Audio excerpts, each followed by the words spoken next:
Good morning class 10 students. Welcome to the online class of physics. Chapter is electricity. ये electricity का first chapter है और ये third video है। तो अभी तक हम लोगों ने क्या देखा कि इलेक्ट्रिसिटी के बारे में देखा, उसका डेफिनेशन देखा, चार्ज के बारे में देखे, टाइप्स ऑफ चार्जेस देखें, फिर स्टैटिक इलेक्ट्रिसिटी देखें, करंट इलेक्ट्रिसिटी देखें, पोटेंशियल डिफरेंस देखें, इलेक्ट्रिक पोटेंशियल देखें, और फिर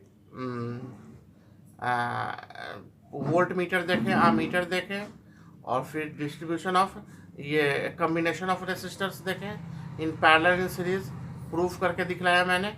अब हम लोग जानेंगे heating effect of electric current. So when an electric current passes through a bulb, the filaments get so hot that it glows and emits light.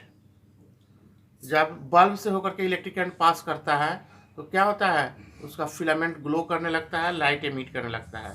और जब करंट पास करता है इलेक्ट्रिक आयरन के फिलामेंट से तो वो भी हॉट हो जाता है, इससे टेम्परेचर बढ़ जाता है। इसको हम लोग heat produce due to current बोलते हैं। मान लीजिए resistor R is connected to a cell, the cell maintains a potential difference V across the resistors driving a current I through it, so V is equal to IR। और मान लीजिए कोई किसी circuit diagram में एक resistor से हम लोग R जोड़ते हैं तो वो उसका पोटेंशियल डिफरेंस क्या होगा, V is equal to IR के बराबर होगा। The current through the resistors is actually a flow of negative charge. हम लोग पहले जान चुके हैं कि करंट क्या है, फ्लो ऑफ निगेटिव चार्ज, मतलब फ्लो ऑफ इलेक्ट्रॉन है।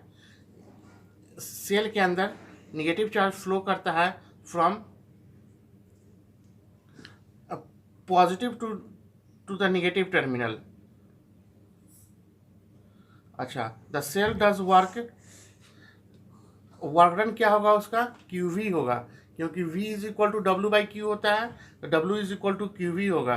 To take charge through a potential difference V between its terminal, this increase the energy of charge by QV। The increase energy gets converted to heat in the resistors. जो work done जो होता है वो energy में convert करता है और ये एनर्जी हीट प्रोड्यूस करता है। So the energy appearing as heat is given by W is equal to QV। तो हम लोग देखते हैं नोटबुक में। ओके स्टूडेंट्स,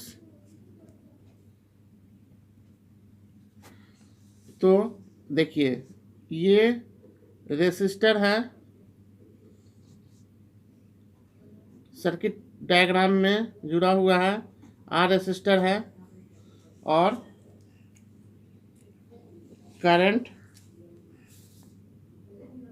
I है, पोटेंशियल डिफरेंस V है, ठीक है।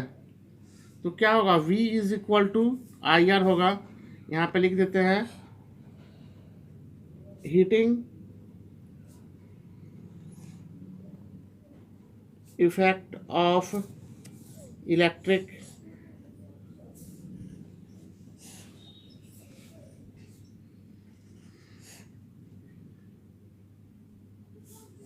Heating effect of electric current. तो वर्क डन जो होता है वो QV के रूप में होता है, और Q इज इक्वल टू हम लोग जानते हैं,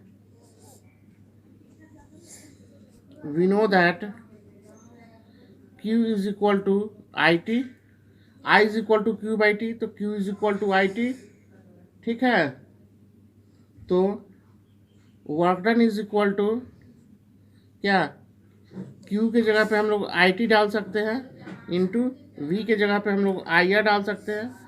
तो क्या हो जाएगा, I² RT, ये वर्क डन हुआ। इसी को हम लोग क्या लिख सकते हैं, heat, H is equal to I² RT।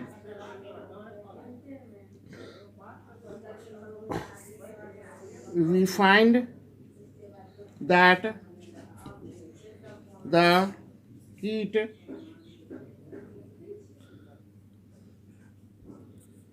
produced in the wire in time t। तो हीट प्रोड्यूस्ड क्या हो गया, आई स्क्वायर आर टी हो गया। ये फर्स्ट इक्वेशन हुआ। तो from equation first we see that heat produced is proportional to the square of the current if R and T remains constant. So if the current passing for a given time through a given resistance is doubled, the heat produced becomes 4 times. Similarly, for a given I and T, the heat produced is proportional to R.